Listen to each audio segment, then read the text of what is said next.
So welcome everyone. As I say, I'm delighted that you've joined us for this further conversation about representing craft and crafting representation. This is one of a whole set of virtual activities hosted by the Design History Society. Any of you who receive our weekly news bulletins or our newsletter will know we've just put out a call for another virtual seminar that our new DHS ambassador, Alex Bannister, will be organising on hidden histories, gender in design. So if you've enjoyed this conversation about craft and you have research about gender and design that you'd like to share with us, maybe consider sending a proposal in that conversation. If I may, the microphones off just for this first section, and then we'll very much encourage conversation for the latter part. I also want to just flag up for you all of the different opportunities that the DHS offers to you to encourage your research, to encourage collaborative conversations. So we have a whole portfolio of funding opportunities, a research access grant, we've got a whole publication grants, exhibition grants, a whole set of awards, a set of prizes. You can nominate your students' work if you've been really impressed with it, be they undergraduate or postgraduate, for our prizes, which are awarded at our annual conference in September. And many of you will also be aware that we have published our call for papers for this year's annual conference, which is hosted by our wonderful colleagues at the Technology Institute in Izmir in Turkey, which is on the theme of design and transience. So please do feel warmly encouraged to send proposals for that as well. And it's a conference that will be both hybrid and both virtual and in person. So think about what format you would most like to contribute in there. And that also has a whole set of publishing workshops and opportunities for networking with colleagues in the field.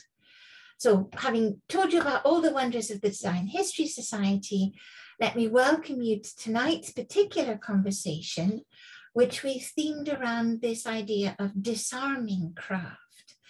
And I think much of the way in which craft has been positioned historically has been its alliances to the domestic, to the genteel, or to the solitary practitioner in a rural setting. And I think part of what really excited me about these three proposals was the way in which craft has often been very much a process of negotiating and managing sites of violence, of conflict, of tension as well. I think looking at the way in which craft has been disarmed within the historiography of these fascinating careers and objects and mediations is part of what we're looking at tonight. So without further ado, it's my great pleasure to introduce the first of our three speakers. And you will have seen on the application process to register the lengthy biographies and abstracts. I want to give us as much time as possible to hear their work and to discuss it together. So I'm just alerting you to the fact that our colleague Chinapa is a researcher based in the English faculty at the Mangalore University, and he's working on an ethno-linguistic minority of the Kodava. So tonight he's talking us through weapons of honor, colonial disarming laws, Kodava modernity, and the restructuring of artisan economy in Kodagu. So thank you so much, Chinapa. We look forward to hearing your thoughts, and here is your fascinating slide. Over to you.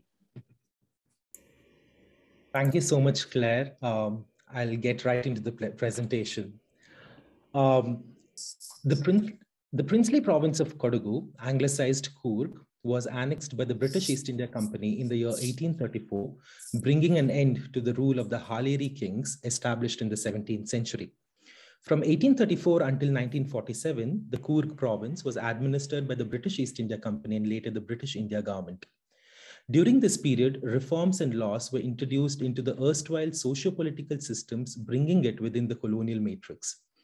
These changes are critical junctures in understanding the socio-political contemporaneity of communities in the district of Kodagu. The study looks into the exemption granted to Kodavas, an ethno-linguistic minority community in Kodagu, from the Disarming Act of 1860 and later the Indian Arms Act of 1878, producing a unique view towards arms as markers of retained honor. The research looks into the changing modalities of Airi artisan economy associated with these weapons in the light of restrictions placed on their production and the changes in the arms wielding practices among the Kodavas across the 19th and the 20th century.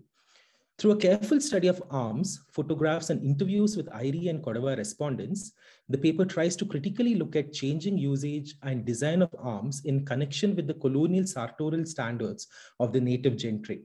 Further, it is argued that the distribution of Airi artisans in the colonial records under homogenized separate categories of ironsmiths, goldsmiths, and carpenters produces an archival absence of the dexterous artisan economy of the pre-colonial arms production in the mountainous region of Kodagu. The Kodava insignia, popularly used as bumper stickers, comprises the pichakati, a sheathed dagger, and odikati, a broad-bladed knife, crossing each other with a matchlock gun running through the intersection. This design is evocative of the symbol stamped on the commemorative medal distributed by the British East India Company to Kodava chieftains who helped in the quelling of the 1837 Amarasulya insurrection. The obverse side of the medals, struck at the Calcutta Mint, had the Kodava warrior in action, holding matchlock in the left arm and the right arm raised with the odikati. The reverse side was stamped with stylized placement of odikatti and pichakatti along with the todang, a brass clasp, used to hold the broad knife.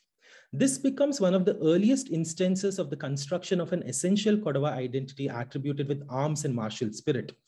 On similar lines, the 19th century colonial records constructed an idea of Kodavas as gallant people and with martial spirit. This went in accordance with the distinction made by the British elsewhere in India between criminal tribes and martial races. The essential martial disposition in the case of Kodavas was symbolized by the trope of arms and associated militaristic attitude. Apart from the colonial ideological discourse of martial armed culture, the material aspect of these arms foreground the artisan community integral to its production. Airis, the traditional artisan community, were known under various names such as Irumbu Airi, a blacksmith, Mara Airi, a carpenter, and Ponnairi, a goldsmith. They formed an endogamous group practicing multiple vocations, similar to the migratory artisan guilds of South India. But unlike the centralized control of guilds in the connected landscape of the plains, the Airis settled as distinct clans, an organizational system common in the sparsely inhabited, less traversable mountains of Kodagu. Early colonial references to Kodava arms and weapons brush aside the Airis, artisans occupying a key location in the feudal agrarian governing system of the pre-colonial period. Later documents such as census and administrative reports foreground homogeneous categories of ironsmiths, goldsmiths, and carpenters indicated under separate artisan castes working with specific materials, neither of which locates the production of arms. Lacking in specific archival references, the reconstruction of Airi weapons artisanry is of critical importance. Drawing from cultural memory of Airis and Kodavas, material inspection of traditional artifacts and arms, the paper argues for a complex interaction of skills away from the narrow industrial view of colonial documents. The pichakati is a sheathed dagger worn by Kodava men tucked into the chala, a long cotton silk cloth tied around the hip in multiple layers. Traditionally, this served as a secondary weapon to the broad-bladed odikatti. Pichakati from the early 20th century are made of silver with decorative etchings of gold, along with rosewood sheath, a rare form in the previous centuries, where it was predominantly made of horn hilt and wooden sheath, plated with brass, a form discontinued in the 20th century. The odikatti, the broad-bladed knife, was worn on the back of the hip, tucked in a brass clasp, fastened around the hip wrap. Made of watered steel, the hilt was crafted from animal horns or ivory, often decorated in organic patterns. The odikatti was a primary weapon of close combat, examples of which have survived from the late 18th century, most of them granted by the erstwhile kings to native officials with their royal initials sealed into the blade. However, it's rare to find examples of odikatti produced during the colonial period, indicating a fall in its production. Both the arms in discussion, odikatti and pichakatti, were crafted for the purposes of an agrarian warring community headed by the king of Kodagu. With the annexation of Kodagu in 1834 and the disbanding of the king's army, Odikatti and Pichikatti lose their martial usage, becoming obsolete remnants of the warring past. Apart from producing these arms, the Iris were known as craftsmen well versed in the making of traditional gold jewelry of the Kodavas.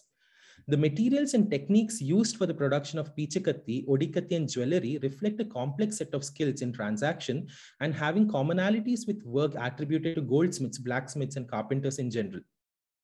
But the colonial records categorizing Iris predominantly as carpenters doesn't account for arms production and goldsmithing often associated with the community. The pan-Indian categorizations employed by the colonial authorities based on dominant material vocation often overlooked communities that were well-versed in craftsmanship that involved working with multiple materials. This produces an aporia in understanding and locating the vocational distribution among the Iris. Such a categorization can also be seen as an attempt at accounting for non-native artisan communities that migrated into Kodagu after its integration into the colonial territory. Unlike the Iris, these artisans were predominantly associated with material-specific caste vocation. By the late 19th century, the artisan economy was characterized by migratory communities that settled in the territory, with tertiary references to native communities as an ethnographic factor involved in primitive crafts such as kumbaras, potters, madas, basket weavers, and Iris carpenters. Critically locating the colonial disarming laws in this context can help in understanding the changing representation of the Iris in the colonial records. Special laws such as the Mappila Outrageous Act and Malabar War Knives Act of 1854 predate the Disarming Act of 1857, Murderous Outrageous Act of 1867, and the Indian Arms Act of 1878 that specifically located arms, its possession, manufacturing, and sale as areas mandating regulation and control.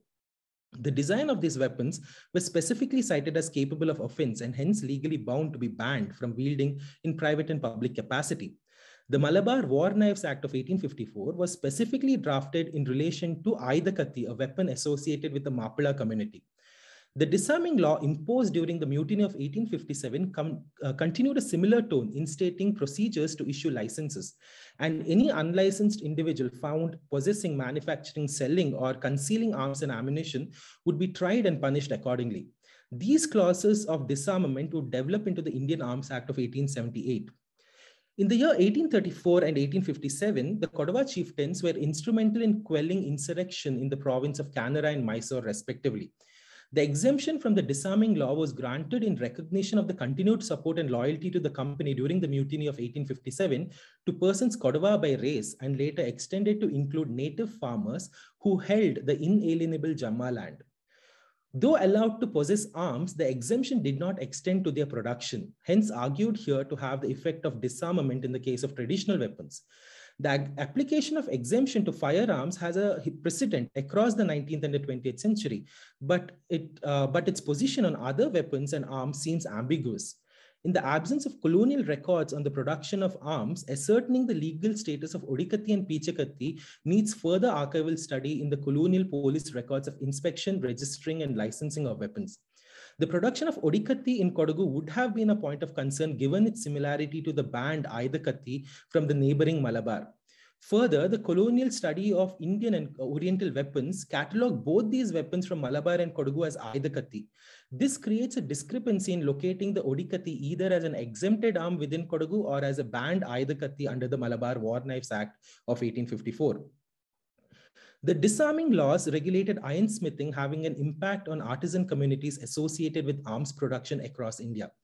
The fall in the production of Odikatti in the 19th century, as marked by its absence in popular possession, can be attributed to these laws and the disbanding of the native army. The administrative reports from the 19th century carry minor references noting a significant fall in the production of the peculiar Coorg knife. The Odikatti, integral in the army of the king, was noted as being used only during rituals, becoming obsolete. This can be corroborated with the administration's insistence on the use of guns by the traditional Jamma farmers, functioning as rural police, while Pichikatti and Odikatti were treated as secondary. Pichikatti continued to be produced and wielded with significant alteration, which helps us locate changes in artisanry of a settled economy. The changing design of pichakati from a weapon made of sturdy material such as brass with horn hilt into a decorative ornament made of silver and gold symbolizes an adaptation by the Airi artisans catering to a settled agrarian economy investing in precious metal. By the second quarter of the 20th century, a growing number of Airis chose agriculture over the traditional occupation associated with the community. At present, Airis are recognized as makers of traditional Kodava jewelry, which includes the highly embellished pichakati, marking a shift in the dominant vocation of the community and of a weapon turned into an ornament. By the end of the 19th century, the weapons of pre-colonial past were reconfigured as symbols of honor and class signifiers.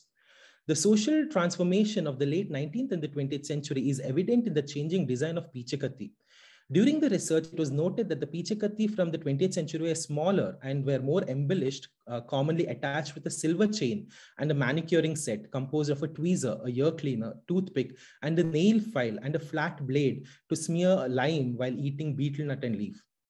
Leading Kodava officials employed in the colonial administration continued to wear the traditional attire, kupya chala, a long coat crossed and tied with a hip wrap along with the pichakati until the 20th century. On closer observation, one notices pocket watches with its chain tucked into the hip wrap. The inclusion of accessories to the traditional attire along with the changing material of pichakati came to define the class and economic standing of a person. By the second quarter of the 20th century, the attire would be combined with other accessories such as European shirt, tie, bow, formal stockings, and shoes. The pre-colonial warring attire would be improvised to accommodate sartorial ideas of a gentleman.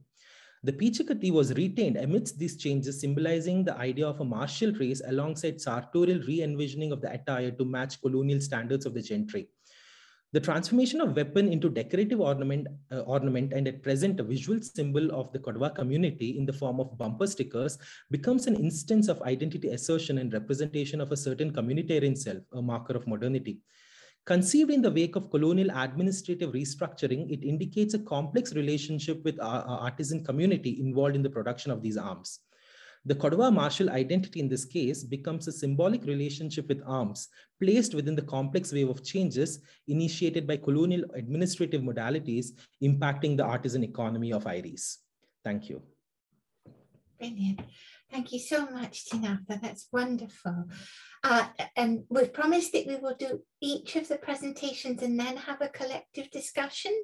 So I do invite everyone maybe to type in questions that you've thought of now into the chat, and then we'll have you speak them or read them out for Tinapa when we've given all three. But thank you so much. I think a wonderfully rich way of setting up for us these complex relationships between making and controlling and translating into different cultural practices. So a great start for us this evening.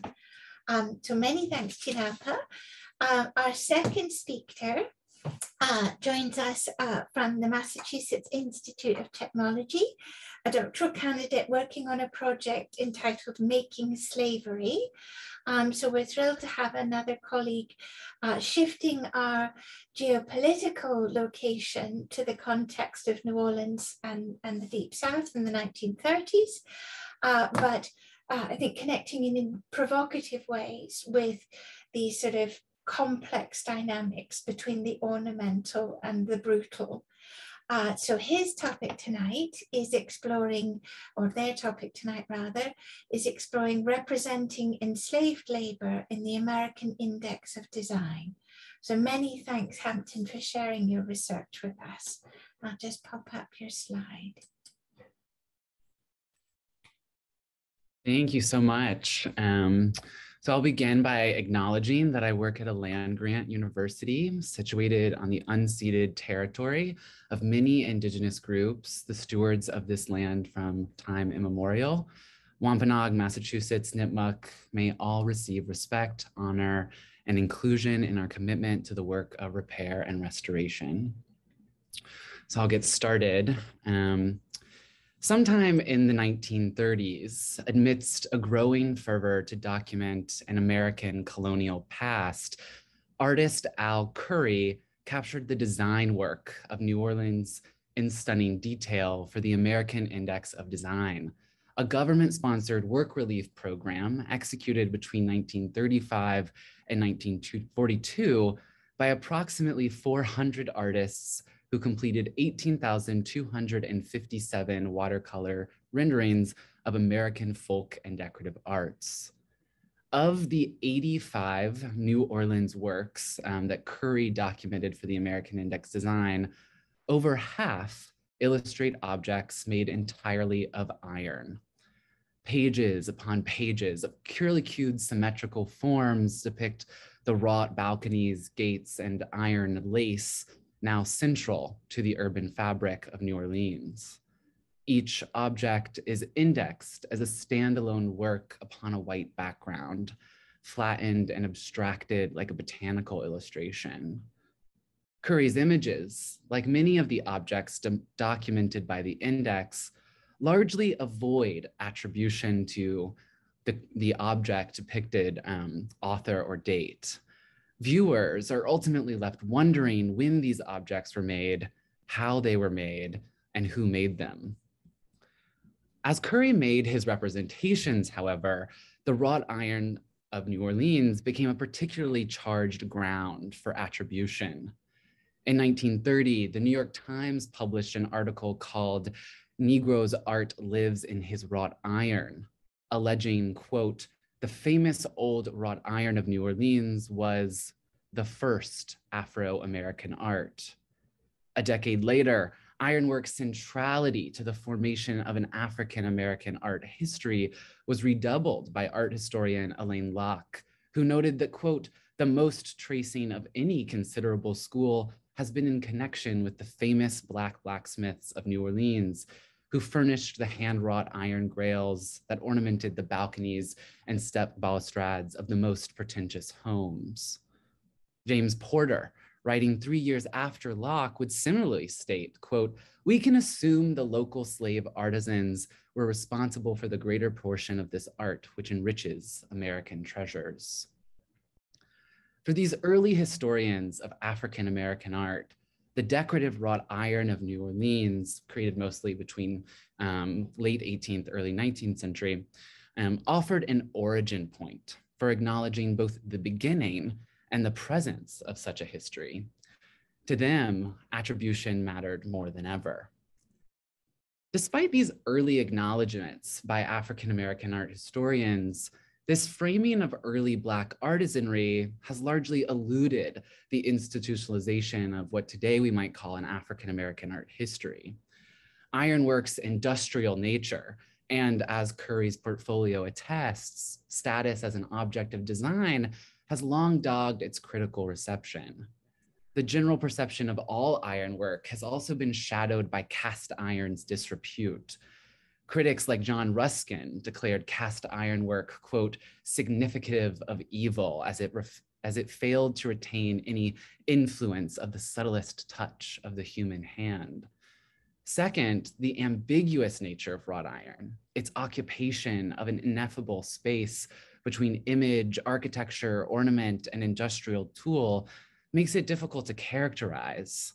Moreover, due to archival limitations, we are left incapable of knowing exactly what Black ironsmiths, in this case, really thought about their ironwork, how they experienced their work, and how they made their work.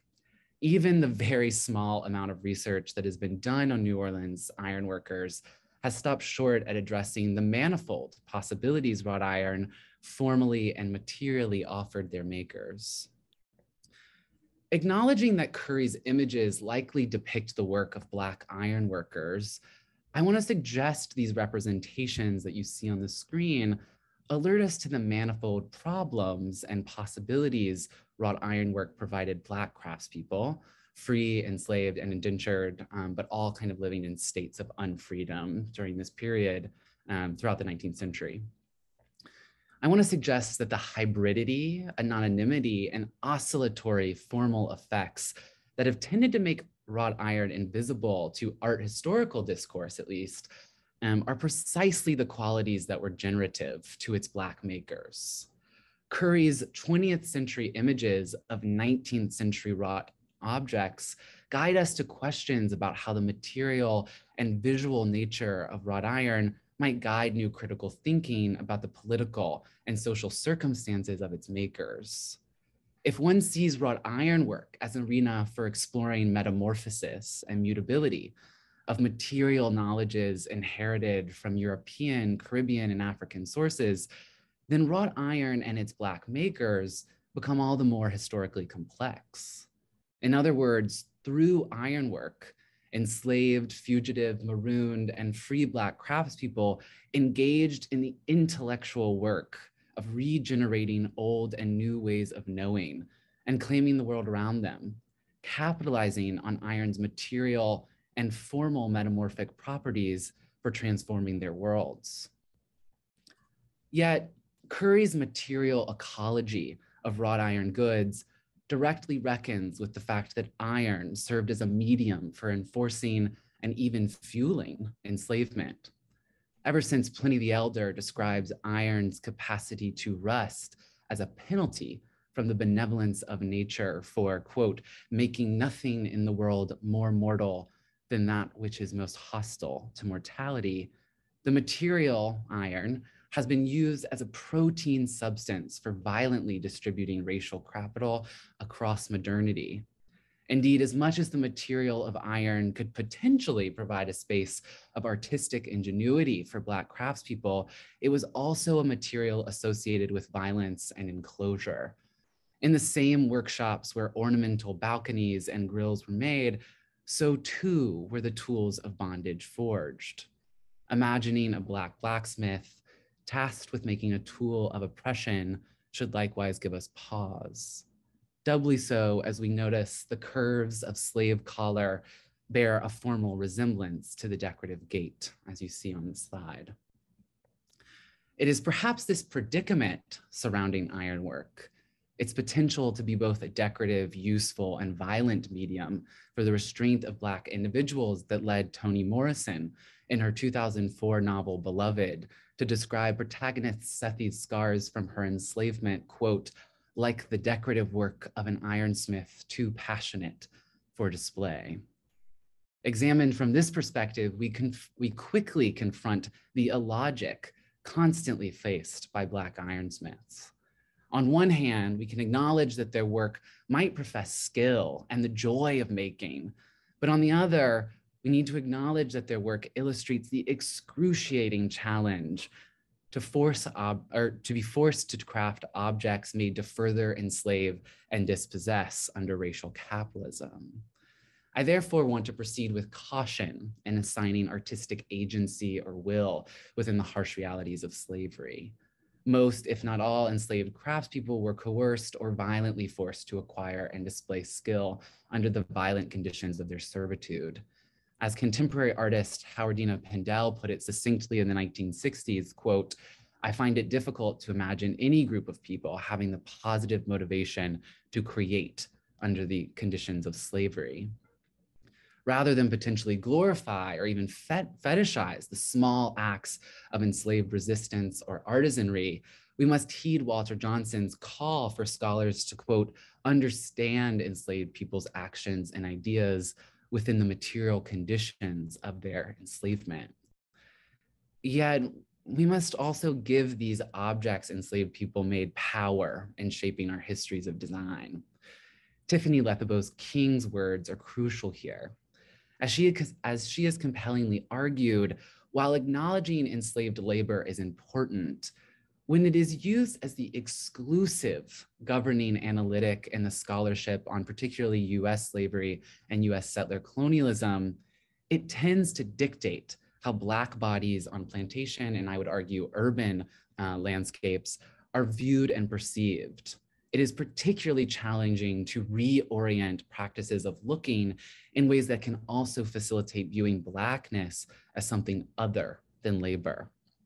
In other words, when it comes to crafted objects made by enslaved, free people, and indentured individuals, Blackness becomes illuminated only through their experience of capture and enclosure and forced labor.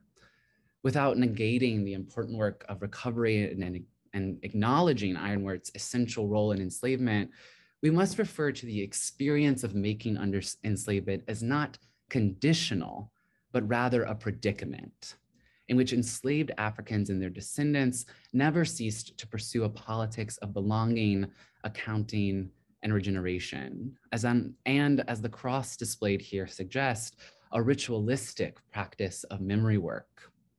These are the questions and concerns that studying Curry's brilliant representations of craft might enunciate, but we must nevertheless attend to what they visually silence.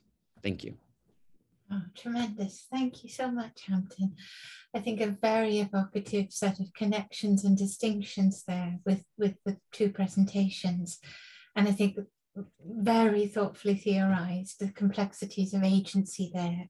So many thanks for sharing that research with us. But as promised, pop those questions into the chat that you're formulating in your own minds now.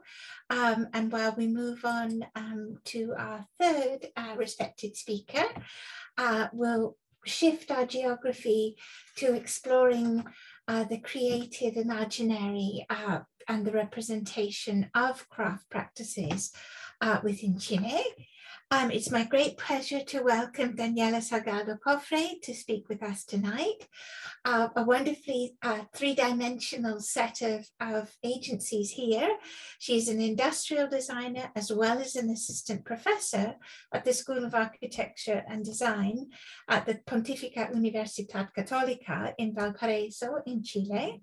But she's also pursuing doctoral studies at the Sacher Laboratory at the Faculty of Architecture at the Université Libre of Bruxelles.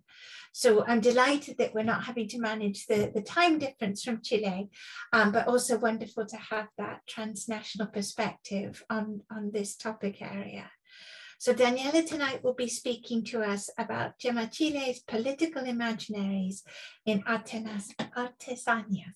Artesanías, yes. Thank you. In Spanish. To everyone. Thank you very much, Claire, for your introduction. So I will start by saying that the military coup d'etat of the 11th of September of 1973 in Chile that established Augusto Pinochet, the one that you see on the picture, as head of government, meant a reorientation of ideologies and actions at all the political, economic, and cultural levels, which was guided by a new production of the national imaginary. So instead of unifying South American identity as it was intended during the previous governments, the military regime established a return towards a more conservative, nationalist, and also elitist society that grounded the basis for the institutional programs for the promotion of traditional artesanías or crafts during this period.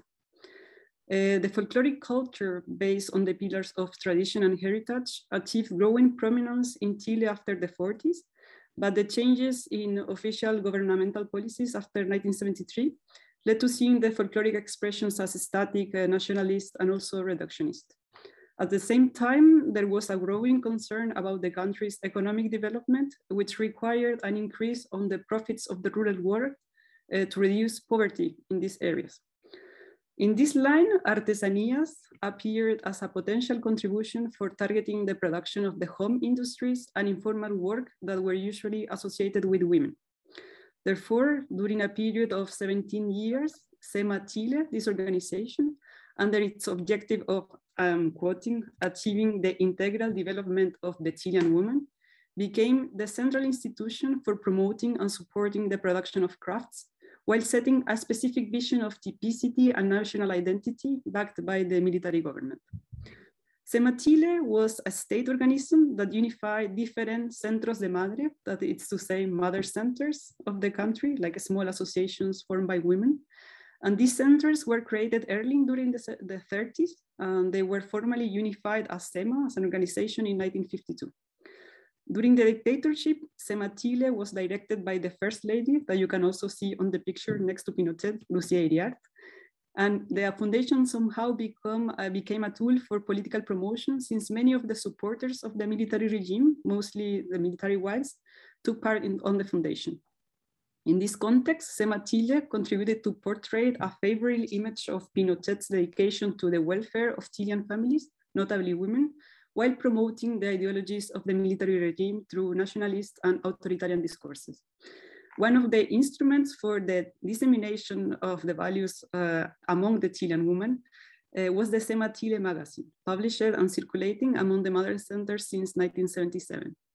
This publication spread messages for the subjugation and oppression of women between recipes, crafts projects, advertising, and historical articles. One example of these ideological discriminations, notably against feminism, for example, appears on the editorial page of the magazine that was written by Lucia Iriart, that stated that, and I'm quoting, "International communism has managed to organize and propagate feminist movements on several countries of the world, struggling to develop values for women that correspond to men." Another example of this oppression that appears on the magazine is the hierarchy that was established between the women who were members of the foundation that were also divided into categories. On one hand, the magazine portrayed the volunteers, women who were generally from the Chilean right-wing conservative elite, who sustained paternalist voluntarism mixed with patriotism, and who aimed to contribute to the development, I'm quoting, and support of the poor and the motherland through love and generosity implied on the project of the New Order. On the other hand, there were the associates, or the group of women who were part of the popular masses in need, usually engaged in craftsmanship, whose significance was connected to the representation of the rural and to the possibility of generating economic development through their contribution to textile and artisanal production. The regime engagement with artesanias was also reinforced with periodical articles about craft women published in the magazine, framed in two lines. The first line was tied to the department of typical crafts with a focus on the traditional and representative cultural expression of the nation. And the second line of artesania referred to handicrafts, or the handmade productions for the generation of valuable goods, supported by the foundation through establishment of workshops, the transmission of productive knowledge and tools, and the commercialization circuits. The line of typical crafts and their connection with the representation of national tradition and authenticity was a recurrent topic of the magazine. Several objects made through various techniques and from different geographies were highlighted as symbol of the Chilean nation and identity that in many occasions were defined by this mixture of local and Spanish influences. For example, in the cover of the 7th number of the magazine that we can see on the screen, there is a photo that is displayed of the artisan Olga Diaz from Talagante, a small community in the center of Chile, making a piece in clay that represented the huaso chileno, a character that it's like a Chilean cowboy. And it was a symbol of the Chilean countryside and a characteristic also of mestizaje, or this kind of like encounter of influences. This work was described as it was described in the magazine as part of a family tradition based on a colonial mixture transmitted to the artisan by her grandmother, who learned it from the Clarice nuns while there were still Indians in their village. This is an example of how the production of traditional craft was used for ideological purposes during this period and exploited also as a naive production of the peasant world, which portrayed the power relationships between the conservative and the popular classes, for example, by endorsing the image of landlords and peasants as national symbols of Chilenidad. Also, by interweaving typical crafts with economic development, the foundation aimed to increase autochthonous artesanias commercialization and promotion. To do so, it used a distributed network of mother centers to reach artisans dispersed in different territories and created craft galleries to concentrate and display their production, mainly in big cities like Santiago de Chile, the capital city, and diverse cities in different regions for the marketing of their crafts. The network for craft production, training, and commercialization was achieved through the direct connection between artisans and the correspondence zones directors and volunteers of each local headquarters, who supposed to evaluate the artisans' products and to select those to display on some of the galleries. Nevertheless, this selection relied on individual criteria defined by the different volunteers, mostly based on their particular standards of quality, their tastes or aesthetic parameters, and their ideals of authenticity and symbolic representation of the national values. Therefore, the inclusion of that SEMA Chile intended to project for the welfare of Chilean people and the Chilean woman among the artisans did not last and became less approachable during the 80s when a selection commission based on the capital city of Santiago established other requirements for the participation of in the artisanal galleries. The commission started to generate criteria for selection based on quality of the products, commercial value, the potential of consumption of the different objects, and their representative content. It also required the presence of the artisans in the city and 5 samples of their products as the condition for the commission's deliberation. Concomitantly, this criteria diminished the presence of geographically distant artisans in the gallery that started to select crafts for their commercial potential, which is somehow aligned with the neoliberal perspective that was installed in the country with Pinochet. But despite this complex and more demanding scenario for crafts, the subordination to the foundation was evident and almost necessary, since even those artisans who were unaligned with the political orientation of the SEMA Chile Foundation, and also against its biased criteria for selection, adopted the commercialization channels because it was the principal apparatus that controlled craft promotion, commercialization, and knowledge transfer in the country. In this context of craft subordination, the image of the craft women and their pieces became a constant representation interweaved with the ideas of the regime, used by the organization through the different publications as a tool to consolidate a particular image of the nation, to promote the assistance conducted by the foundation, and to cover the severe and oppressive conditions of the military regime. For example, SEMA Chile contributed to showcasing a positive image of Chile through artesanías by promoting crafts locally in the tourist circuits, mainly in the SEMA galleries, or in different villages where craft women live. Also through the promotion of crafts as cultural diplomacy during the visits of international delegations to SEMA galleries, and through the organization of international exhibitions, for example, the traditional craft show of 1981 at the Organization of American States in Washington.